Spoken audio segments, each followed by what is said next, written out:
नमो अखण्डमण्डलाकारं व्याप्तं येन चराचरं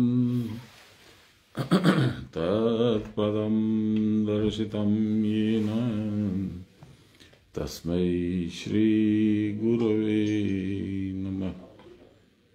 गुरुर्ब्रह्मा गुरुर्विष्णु गुरुर्देवो महेश्वर गुरुर्साक्षात् परब्रह्म तस्मै श्रीगुरवे नमः। ध्यानमूलं गुरोर्मूर्ति पूजामूलं गुरोर्पदम् मन्त्रमूलं गुरोर्वाक्यं मोक्षमूलं गुरोर्कृपां ब्रह्मानन्दं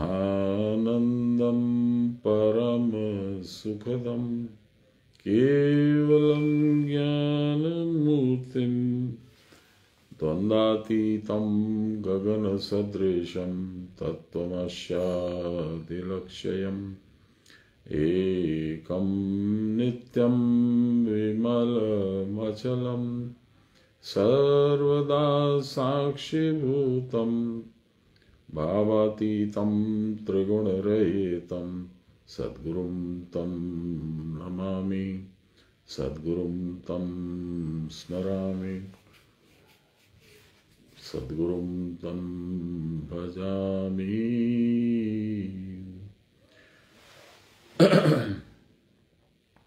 ब्रह्मार्पणं ब्रह्म हविर्ब्रह्माग्नो ब्रह्मणाहुतं ब्रह्मैव तेन गन्तव्यं ब्रह्म कर्म समाधिनां मूकं करोति वाचालं पङ्गुं लङ्घयते गिरिं यत्कृपातमहं वन्दे परमानन्दमाधवम्।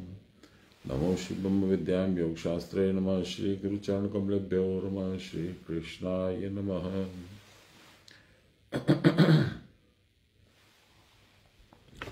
हम लोग 3 दिन के प्रयास से भी 16 नंबर श्लोक पूर्ण नहीं कर पाए।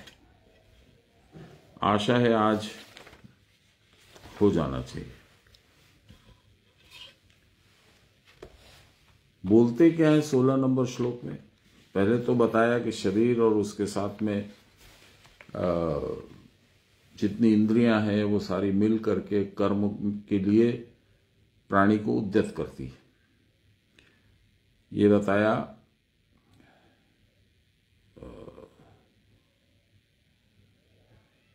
15, 16, 14, 15, 16 में। अब 17वां जो हम लोग पढ़ रहे हैं उसमें बता रहे हैं कि कर्मलेप किसको नहीं होता। मैंने गलती से 16 लिख दिया, उसमें 16 नहीं है, 17 नंबर है। इसमें हम लोग श्लोक है यस्य नाहंकृतो भावो बुद्धिर्यस्य न लिप्यते हत्वापि स इमान् लोकान् न हन्ति न निबध्यते। मैं करता हूं ये भाव जिसका नहीं है, जिसकी बुद्धि लिप्त नहीं होती, वह इन लोगों को, सारे कौरवों को मार कर भी नहीं मारता है, अतः आबद्ध भी नहीं होता है, क्योंकि वह भगवान का काम करता है, अपना काम थोड़ी करता है वो। तो इस भाव से कर्म करने पर कर्म का लेप नहीं होता। मूल बात यह है।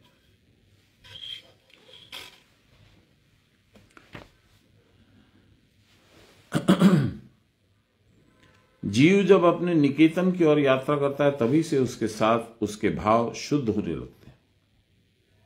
ये यात्रा कौन कराता है? इसका मार्ग निर्देशक कौन है? गुरु।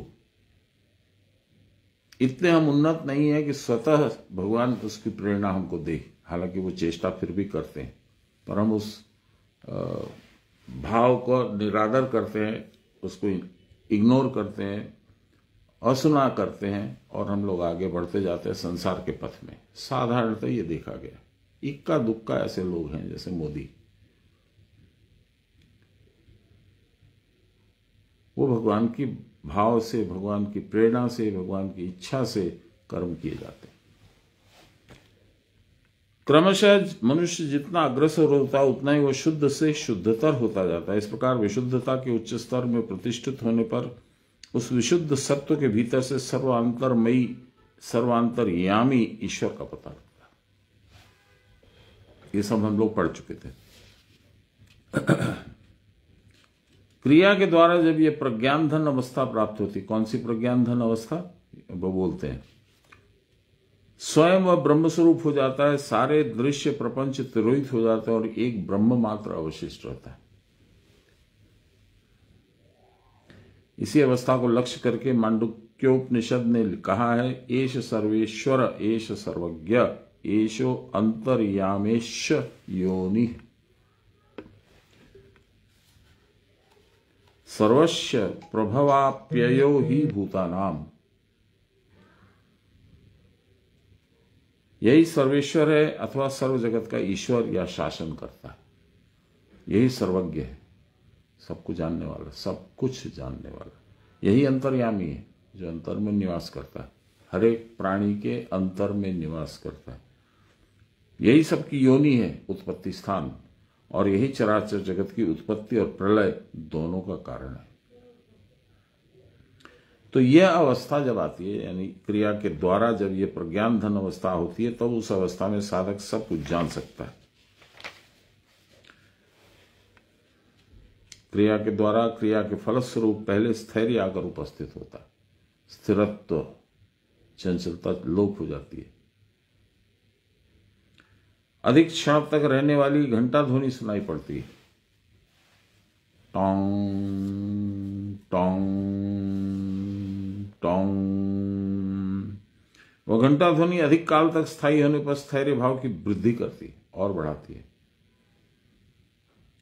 और उस परमानंद का भोग करते करते साधक आनंदमय हो जाता है। यहां ही साधक ब्रह्म के तृतीय पाद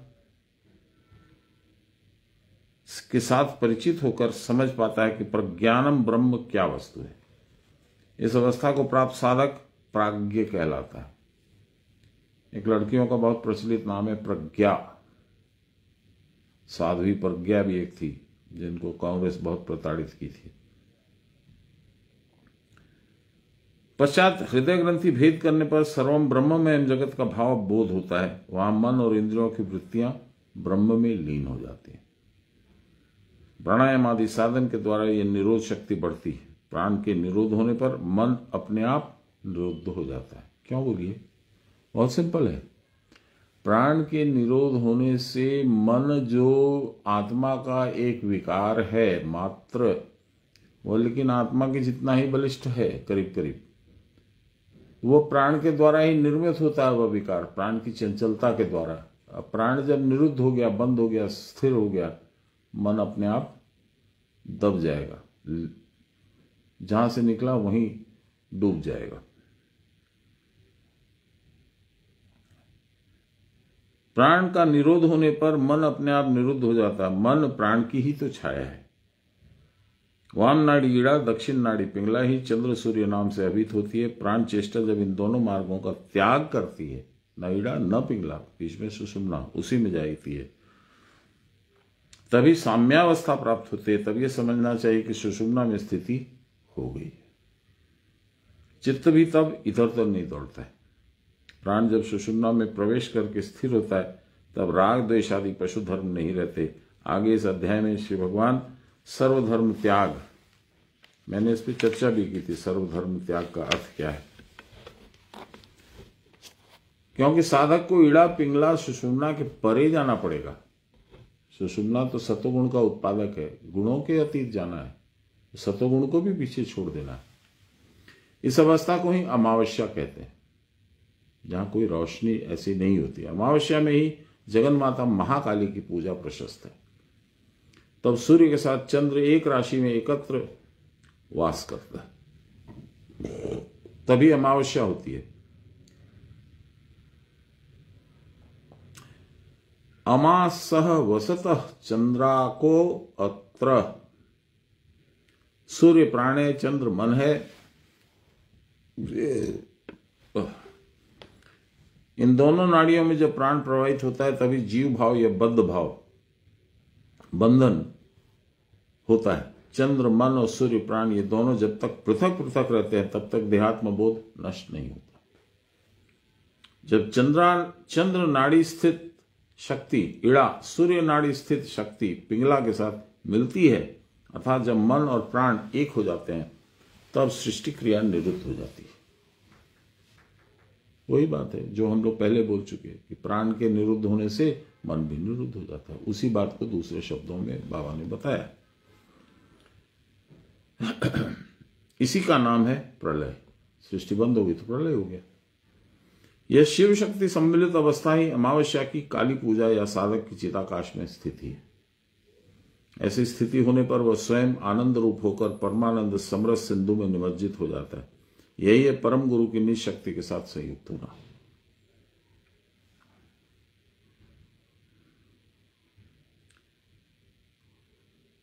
यही पंचमकार या मैथुन तत्व है। इस मिथुन भाव से ही परम शिव के साम्य रस से उद्भूत अमृत के द्वारा जीव शक्ति परिप्लुता होकर शक्ति शिव के साथ एक हो जाती है।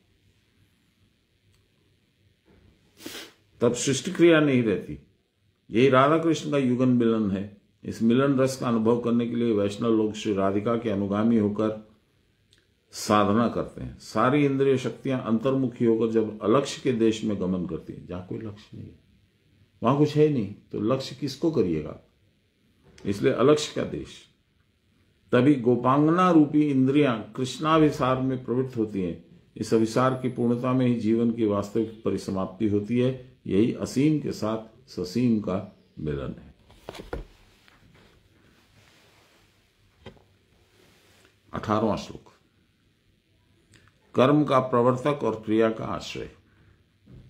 ज्ञानम ज्ञेयम परिज्ञाता त्रिविध कर्म चोदना करणम कर्म कर्तेति त्रिविध कर्म संग्रह। ज्ञान, ज्ञेय और ज्ञाता त्रिविधा कर्म प्रकृति की ये 3 प्रकार के हेतु हैं। करण, कर्म और कर्ता 3 कर्म संग्रह या क्रिया के आश्रय हैं।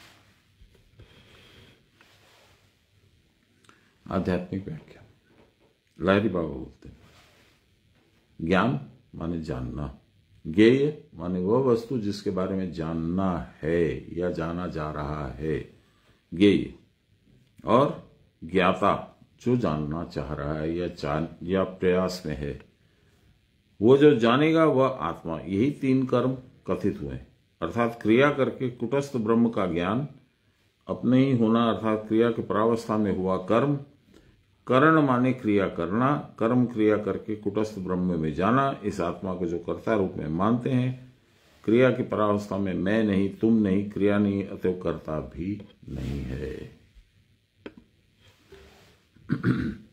परंतु व्यावहारिक अवस्था में कर्म है, अतएव उसका कर्ता भी है। वह कर्ता आत्मा ही है। आत्मा के न रहने पर कुछ भी नहीं रहता। आत्मा के कर्ता होने पर भी कर्म का लेप उसमें नहीं लगता। एक बार फिर से इसको सुनिए। आत्मा के न रहने पर कुछ भी नहीं होता। शरीर निष्क्रिय हो जाता है, चेष्टा निष्क्रिय हो जाती, कुछ नहीं होता है। आत्मा नहीं है तो शरीर ही नहीं है, यूं समझ लीजिए। आत्मा के कर्ता होने पर भी आवास चैतन्य है हमारा शरीर। चित्त, बुद्धि, अहंकार वगैरह सब आवास चैतन्य है, रिफ्लेक्शन। तो आत्मा है तो उसका रिफ्लेक्शन ही इतना पावरफुल है कि हम लोग उस रिफ्लेक्शन के चलते हमारा शरीर भी चलता है, सारा कार्यक्रम भी चलता है, संसार भी चलता है। अतः मानना पड़ेगा कि कर्म के साथ आत्मा का संपर्क नहीं है। तब फिर कर्मों का प्रवर्तक किसको माना जाए? अतः ज्ञान जिसके द्वारा विषय प्रकाशित होते, ज्ञेय जो कुछ जानने लायक है, ज्ञातव्य है, और परिज्ञाता बुद्धि रूप उपाधि के द्वारा विशेषित अविद्या कल्पित भोक्ता, वो कौन है? मैं हूं, आप है। ये तीनों सामान्य भाव से सब कर्मों के प्रवर्तक हैं।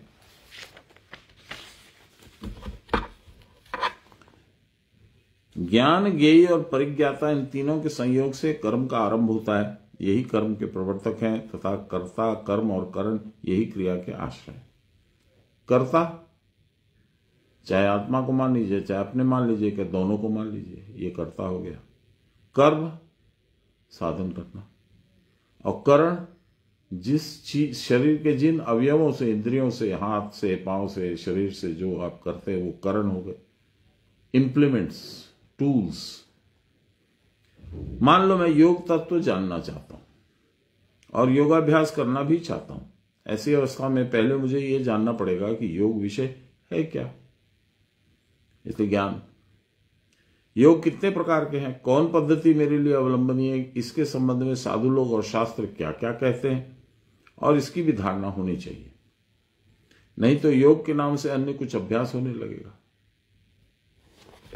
मुझे याद है, मैं नाम बोलने की आवश्यकता नहीं महसूस करता हूं, किसी ने पूछा था कि बाबा हम लोग तो बहुत साल से फलाने से दीक्षा लेकर के क्रिया कर रहे हैं, और अब पता चला है कि वो क्रिया देने के लिए अधिष्ठित नहीं है, तो हमारी क्रिया हुई कि नहीं हुई? बाबा बोले तुम्हारी क्रिया नहीं हुई, कसरत हुई। क्यों? क्योंकि ब्रह्मा, ये अपने मंत्रार्थम मंत्र चैतन्यम योनि मुद्राम न वेत्ति यः शतकोटि जपेन येन तस्य सिद्धिर्न लभ्यते। तुमने मंत्र तो जान लिया, लेकिन वो चैतन्य नहीं है, क्योंकि जो देने वाला है वो अधिकृत नहीं है। इसलिए वो तुमको चैतन्य खुद भी नहीं है और मंत्र भी चैतन्य करके नहीं दे सकता है। इसलिए 300 लाख बार, 100 करोड़ बार भी तुम उसको जपोगे तो कुछ लाभ नहीं होगा। यहां भी यही बात बोली जा रही है। योग मार्ग या योग क्रिया ज्ञेय वस्तु है, उसकी साधना किस प्रकार है यह मुझको ज्ञात नहीं है। इसको गुरु के समीप जाकर सीखना पड़ेगा। अतएव साधन मार्ग और क्रिया के फल आदि ज्ञेय वस्तु है, जानने लायक। इनको जाने बिना क्रिया में उत्साह भी नहीं आएगा। ज्ञेय वस्तु के संबंध में जिसको ज्ञान है वही उसका परिज्ञाता है, जानने वाला। क्रिया के परिज्ञाता के बिना क्रिया का उपदेश देगा कौन? जब मैंने उपदेश प्राप्त कर लिया तो भी मैं क्रिया का ज्ञाता हो गया। यह ज्ञान, ज्ञेय और ज्ञाता ही कर्म का प्रेरक है। इनसे ही क्रिया करने के लिए प्रेरणा मिलती है। इसके पश्चात कर्ता, कर्म, करण, ये कर्म संग्रह या क्रिया के आश्रय हैं। इन तीनों वस्तुओं से ही सब कर्म एकत्रित होते हैं, इसलिए उन तीनों को कर्म संग्रह या क्रिया का आश्रय कहते हैं। कौन से तीन हुए? ज्ञान, ज्ञेय और ज्ञाता। क्रिया जिसके द्वारा होगी उसके संबंध में भी ज्ञान होना आवश्यक है। किसके द्वारा होगी? क्रिया होगी शरीर के द्वारा। कहां गया? हमारी बुद्धि इतनी तमसाच्छन्न है कि गुरु ने तो कृपा करके क्रिया दे दी, अब क्रिया करा देना भी उन्हीं को पड़ेगा। हम इतने आलसी हैं और इतने अनित्य वस्तु में मुग्ध हैं कि हमको शिशु के समान कान पकड़कर पाठ में उठाना बैठना पड़ेगा, और पाठ कंठस्थ भी गुरु को करा देना होगा। इसका कारण और कुछ नहीं है, हम क्रिया करने की आवश्यकता तक हृदयंगम नहीं कर पाते। ये क्रिया करना कितना जरूरी है ये हमको पता नहीं। अपने शरीर को या पुत्र को रोग पकड़े तो हम औषधि का सेवन करेंगे ही, डॉक्टर को बुलाएंगे ही, परंतु इस भव्य व्याधि के प्रतिकार के लिए औषध निर्वाचन, औषध का प्रयोग सब कुछ गुरु करेंगे, मैं नहीं करूंगा। कहीं गुरु में वैसी श्रद्धा बुद्धि भी तो होती। यह सब तो अज्ञान और मोह है। कहीं गुरु में वैसी श्रद्धा बुद्धि कहां गया है? यह अज्ञान और मोह, यह पूर्ण तामसिकता का फल है। ज्ञान, ज्ञेय, परिज्ञाता द्वारा क्रिया की प्रयोजनशीलता समझ लिया, क्रिया का फल कैसा होगा यह भी जान लिया, जिसे क्रिया करनी है वह परिज्ञाता मैं हूं यह भी जान लिया। ये तीनों साधन कर्म में मुझको लगाएंगे। साधन की प्रयोजनशीलता जब ठीक हो गई तब साधन किसके ऊपर निर्भर करके संपन्न होगा, इसके संबंध में ज्ञान होना आवश्यक है। एक करण जिनके द्वारा क्रिया साधित होती है वो है ज्ञानेंद्रिय, कर्मेंद्रिय और प्राण। इनकी सहायता से क्रिया निष्पन्न होती है। क्रिया के अभिलषित प्राणायाम आदि योग क्रियाएं कर्म है, और जो क्रिया करेगा अंत दो है क्रिया कर्ता के अभिलषित प्राणायाम आदि योग क्रियाएं, यही कर्म है। पहला था करण, दूसरा था कर्म, अब तीसरा क्या है? जो क्रिया करेगा अंतःकरण या अहम अभिमानी जीव, वो करता है। तो कर्ता, कर्म और करण, इन तीनों के ऊपर क्रिया निर्भर करती है, इसलिए ये तीन क्रिया के आश्रय हैं।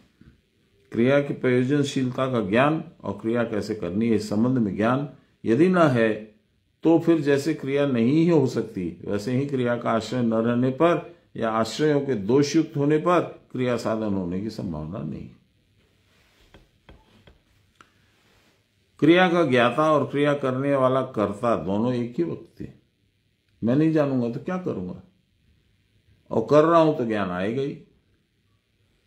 यही है अहम के साथ तादात्म्य युक्त अंतःकरण मनोबुद्धि या अहम अभिमानी जीव। अब संक्षेप में मैं इस बात को फिर दोहरा रहा हूं। बाबा कह रहे हैं, क्या दोहरा रहा हूं? एक, जिसको जानना है उसके संबंध में ज्ञान या धारणा, उसको जानने की आवश्यकता की उपलब्धि। क्यों जानना है? नहीं जानेंगे तो क्या होगा? दो, जो जानने की वस्तु है वह है स्थिर प्राण या ब्रह्म। तीन, जो जानेगा वह है चंचल आत्मा, विषय विमूढ़ आत्मा या जीव।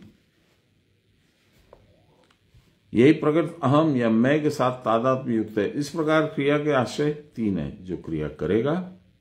दो, जिन सब इंद्रिय मन प्रण आदि यंत्रों के द्वारा क्रिया करनी होगी, करण। और क्रिया जिसके द्वारा कुटस्थ ब्रह्म में पहुंचा जा सकता है। असल कर्ता वही कुटस्थ ब्रह्म है। इस कुटस्थ के बिना कुछ नहीं होता। उसका साक्षात योग न रहने पर भी असल कर्ता तो वही है।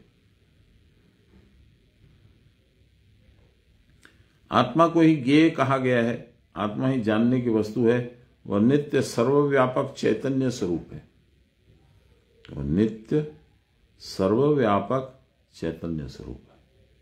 इसमें तो कोई परेशानी नहीं है जानने में। चंचलता के कारण ही, अपने आप में न रहने के कारण अचैतन्य जीव भाव है। इसी कारण हम क्या हैं यह हम जानते नहीं।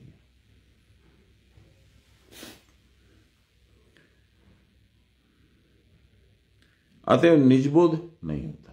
मैं आत्मा हूं ये बात बोल देने से तो मैं नहीं जान गया ना। बाबा ने लिख दिया, मैंने बोल दिया, बोलने से पता लग गया क्या? नहीं। मेलोडी खाओ, खुद जान जाओ।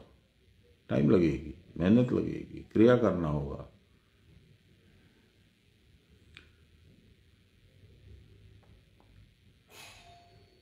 चंचलता के कारण ही, अपने आप में न रहने के कारण अचैतन्य जीव भाव, इसी कारण हम क्या है ये नहीं जानते। अतएव निजबोध नहीं होता। दूसरी ओर मन देने से आत्मा अचैतन्य होता है। क्रिया की दूसरी ओर संसार की तरफ, उधर मन देने से आत्मा अचैतन्य हो जाता है। क्रिया की परावस्था में रहना ही चैतन्य है। जीव अपना स्वरूप तभी समझ पाता है जब क्रिया की परावस्था में रहता है। इसी को परमात्मा कहते हैं। क्रिया करते करते योनि मुद्रा में मणि के अणु के समान ब्रह्म अणु कुटस्थ के भीतर प्रकाशित होता है। बिंदु, इसी को बिंदु कहते हैं। इस अणु का परिमाण दृष्टि के कारण यह ब्रह्म कैसे होगा इसमें संदेह होता है। बहुत छोटा है। परिमाण का होने पर आकार हो गया, परंतु ब्रह्म तो निराकार है। जब तक सब है तब तक सबके भीतर उसका प्रवेश भी है ब्रह्म का। इस अणु स्वरूप में ब्रह्म सर्वव्यापक है, सर्वत्र है, सबके भीतर है। योग शिखोपनिषद में लिखा है, द्वितीयम सुषुम्ना द्वारम परिशुद्धम विसर्पितम कपाल संपुटम भित्वा न तु पश्यन्ति तत्परम। मेरुदंड के भीतर सुषुम्ना के अति सूक्ष्म द्वार से विस्तार रूप से गमन होने पर मन परिशुद्ध अर्थात तृप्त होता है। इसको समझना होगा। हम लोग पढ़े जा रहे हैं, लेकिन हम लोग इसको रुक करके थोड़ा समझने की चेष्टा करें। क्या लिखा है? मेरुदंड के भीतर सुषुम्ना के अति सूक्ष्म द्वार में। सुषुम्ना का परिमाण कितना मालूम है? एक ह्यूमन हेयर, मनुष्य के एक चूल बाल के बराबर, उसका 1000वां हिस्सा, उतना है सुषुम्ना। आपको बाल तो दिखता ही नहीं, सुषुम्ना कहां से दिखेगी? 1000वां हिस्सा है। इसीलिए मेरुदंड के भीतर सुषुम्ना के अति सूक्ष्म द्वार में विस्तार रूप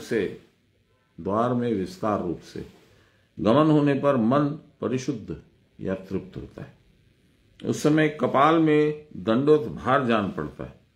उसके बाद वायु के द्वारा भेद होने पर फिर कुछ दिख नहीं पड़ता, क्योंकि उस समय सारी इंद्रियां और मन आत्मा के साथ मिलकर ब्रह्म में लीन हो जाते हैं,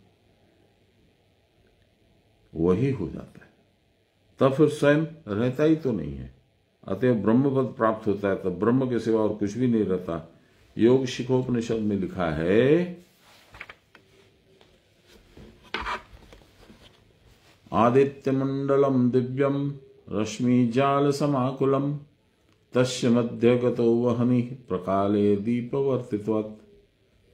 कुटस्थ के भीतर सुंदर ज्योति विशिष्ट आकाश का मंडल है। उस आकाश मंडल में चारों तरफ दीपक की बत्ती के समान प्रकाश जल रहा है।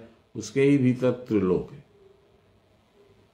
यह समस्त त्रिलोक ब्रह्ममय और त्रिलोक स्थित चराचर और जितने कर्म है सब उसी ब्रह्म में है। योनि मुद्रा में श्वेत दीप निवासी परव्योम स्वरूप ब्रह्म के अग्निशिखा देखने में जो समय लगता है, परमेश्वर पुरुषोत्तम को देखने में भी वही समय लगता है। एक बार फिर से पढ़ता हूं उसको। योनि मुद्रा में श्वेत द्वीप निवासी परव्योम स्वरूप ब्रह्म में अग्निशिखा देखने में जो समय लगता है, परमेश्वर पुरुषोत्तम को देखने में भी वही समय लगता है। परमेश्वर पुरुषोत्तम कौन है, हम लोग 15वें अध्याय में देख चुके हैं।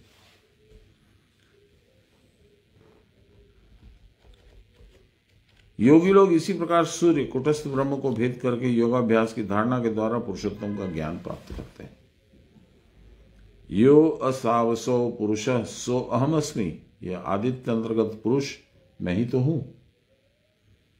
जब मैं ही वह एक पुरुष ब्रह्मांड व्यापक ब्रह्म स्वरूप होता है, तभी सर्व ब्रह्ममय हो जाता है। सर्वम ब्रह्ममयम जगत, ऐसा मुंह से बोलने से कुछ भी नहीं होता। ये भाव समझ में आना चाहिए। व्यापक है, समस्त ब्रह्म स्वरूप होने पर फिर उस अपने आप भी वह नहीं रहता। मैं भी तो ब्रह्म स्वरूप हो गया। क्रिया करते करते क्रिया की परावस्था में रहना प्रथम क्रिया। इसी प्रकार रहते हुए सर्वदा ध्यान करने पर ब्रह्म पद को पाता है। मूलाधार से ब्रह्मरंध्र तक सुषुम्ना का एक टान रहता है। मूलाधार से ब्रह्मरंध्र तक यह द्वितीय मात्रा है। इसको विष्णु दैवत कहते हैं। योनि मुद्रा में अधिक क्षण स्थिति होने पर कृष्णवर्ण कुटस्थ के भीतर सब देवताओं के साथ साक्षात्कार होता है। ये एक्चुअली गेट टू मीट, सारे देवताओं के साथ मुलाकात होती है। पुरुषोत्तम जो नित्य पुराण पुरुष हैं, उनका भी दर्शन होता है। किसी किसी को होता है, सबको नहीं होता है। यही वैष्णव पद है, अर्थात लिंग मूल में मस्तक पर्यंत वायु स्थिर रहती है। पुनः जो ईशान देवता है, अर्थात ओंकार क्रिया के द्वारा जब सब कुछ जाना जाता है, तो वही द्वितीय मात्रा अर्थात ब्रह्म अधिपति और ईश्वर है। सब भूतों के भीतर होने के कारण सब ज्ञात होता है। अब इसको थोड़ा मैं सामान्य भाषा में समझने की चेष्टा करता हूं। जब आप उस बिंदु में प्रवेश कर गए, तो वो बिंदु में आपका ब्रह्म है, आपकी मुलाकात उससे हो गई, अपनी आत्मा से मुलाकात हो गई। आप समझ गए कि आप कौन हैं। आप यही समझ गए कि आप उस विशाल ब्रह्म के क्षुद्र रूप के एक बहुत छोटे से अंश हैं। अब वह ब्रह्म जो है प्रत्येक प्राणी में रहता है। प्रत्येक संसार की कोई ऐसी जगह नहीं है जहां वो नहीं रहता। तो आप उनके अंशधर होकर के प्रत्येक जगह में अपने आप भी रहने लग गए। इसलिए आपको माथे पे कोई भार नहीं पड़ेगा। जिस चीज के बारे में जब जानना हो, ब्रह्म में रहकर आप उस चीज को जान सकते हैं, क्योंकि वो सब जगह है। ऐसी कोई जगह नहीं है जहां वो नहीं है। ओंकार क्रिया के द्वारा जब सब जाना जाता है, तो वही तृतीय मात्रा अर्थात ब्रह्म अधिपति ईश्वर है।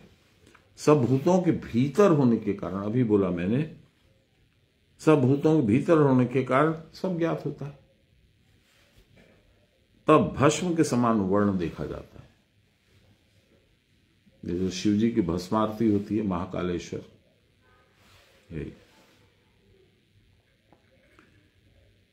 भस्म के समान वर्ण देखा जाता है। इस प्रकार ध्यान करते करते नाभि से मस्तक पर्यंत वायु का टान बना रहेगा। इस ध्यान से ईशान पद प्राप्त होगा, अर्थात कुटस्थ के भीतर बिंदु अथवा बाह्य बिंदु में जो भ्रू के सामने देखा जाता है रहोगे। ये बिना इच्छा अनिच्छा की इच्छा जो बोधगम्य नहीं है, केवल उनकी महिमा है, उसके द्वारा सब जान सकोगे। और जो अर्धमात्रा या चतुर्थ मात्रा है, उस समय हृदय में ब्रह्म की स्थिति अनुभव होती है, जहां सब देवताओं का तेजमय रूप देखा जाता है। देवता दिखते हैं, कुटस्थ में दिखते हैं, बाबा से सुना है। जहां सब देवताओं का तेजोमय रूप देखा जाता है, उसी का सर्वदा ध्यान करें, कुटस्थ का। गगन मंडल में यह ध्यान नित्य करते करते सहस्त्रदल पद्म नामक निधि प्राप्त होती है, अर्थात सर्वव्यापी ब्रह्म आत्मस्वरूप है, उसके पैर उसके परे और कुछ नहीं। लाहिड़ी महाशय कृत वेदांत दर्शन की व्याख्या 2/3। उपयुक्त विषय का सार यह है, एसेंस अब बताए, जितना जो पढ़े हम लोग, जितना चर्चा किए या समझने की चेष्टा की है, उसका सार एसेंस अब हम लोग को बता रहे हैं। पहला कार्य है क्रिया करना, दूसरा कार्य क्रिया के द्वारा क्रिया की परावस्था की प्राप्ति। यही ज्ञेय या ब्रह्म वस्तु प्राप्त होगी। क्रिया की परावस्था तभी आप जान पाओगे। परावस्था क्या है? जानत तुम ही हुई जाए, यही परावस्था है। क्रिया की परावस्था में ही ब्रह्म विज्ञान होता है। क्रिया की परावस्था में रहते रहते जो ध्यानावस्था होती है, उसके द्वारा ब्रह्म पद प्राप्त होता है। तब सुषुम्ना के भीतर मूलाधार से ब्रह्मरंध्र पर्यंत एक टान अनुभव होता है। यही प्रणव की प्रथम मात्रा है। योनि मुद्रा में कृष्ण वर्ण कुटस्थ के भीतर समस्त देवताओं का साक्षात्कार होता है, पश्चात पुरुषोत्तम का दर्शन होता है। यही विष्णु पद है। उस समय लिंगमूल से मस्तक पर्यंत वायु स्थिर हो जाती है। यही प्रणव की द्वितीय मात्रा है। ओंकार क्रिया के द्वारा जब नाभि से मस्तक पर्यंत टान होता है, नाभि से मस्तक पर्यंत जब टान होता है, तब जो एक अपूर्व अवस्था प्राप्त होती है, वही प्रणव की तृतीय मात्रा है। तब सर्वभूत स्थित ईश्वर जाना जाता है। ईश्वर को आप तब पहचान सकते हो। यही ईश्वर दर्शन है। ईश्वर सर्वभूतस्थ है, अतः साधक भी तब सबके अंतर में प्रवेश कर सकता है।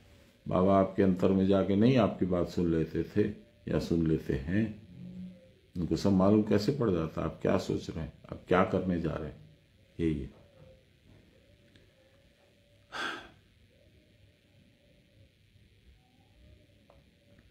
ईश्वर सर्वभूतस्थ है, अतः साधक भी सबके अंतर में प्रवेश कर सकता है, तब सबकी बातें जान भी सकता है। उस समय मन कुटस्थ के भीतर बिंदु से सदा लगा रहता है और सर्वदा बिंदु दर्शन होता रहता है। हृदय में जब ब्रह्म की स्थिति अनुभव होती है, तब वही प्रणव की चतुर्थ मात्रा होती है। प्रणव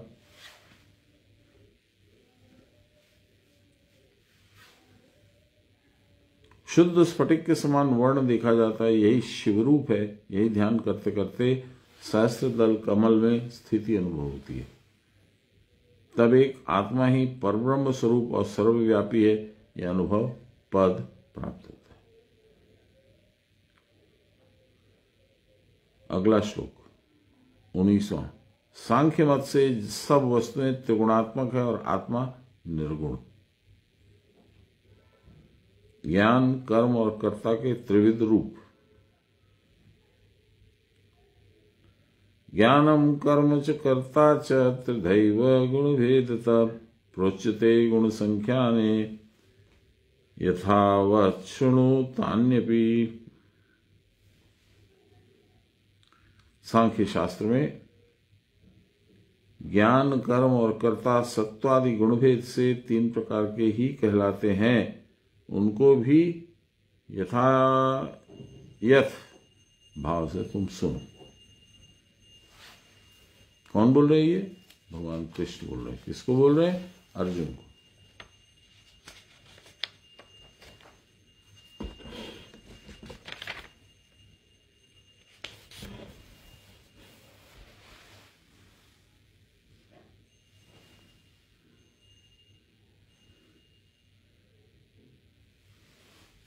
आध्यात्मिक व्याख्या। ज्ञान, कर्म और कर्ता, तीन प्रकार के, तीनों गुणों में होते हैं।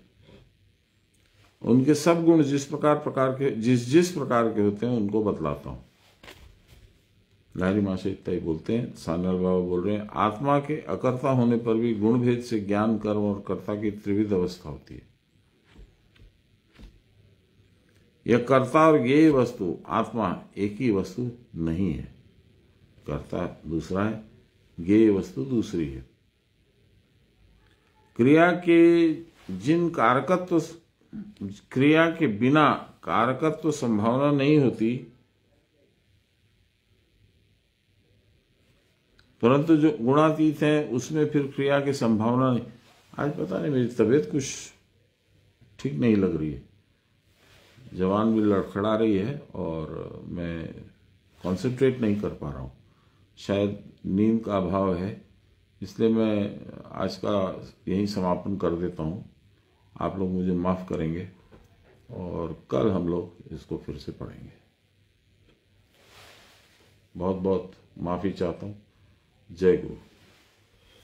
श्री कृष्ण गोविंद हरे मुरारी, हे राम नारायण वासुदेव, श्री गुरु चैतन्य हे आत्मदेव,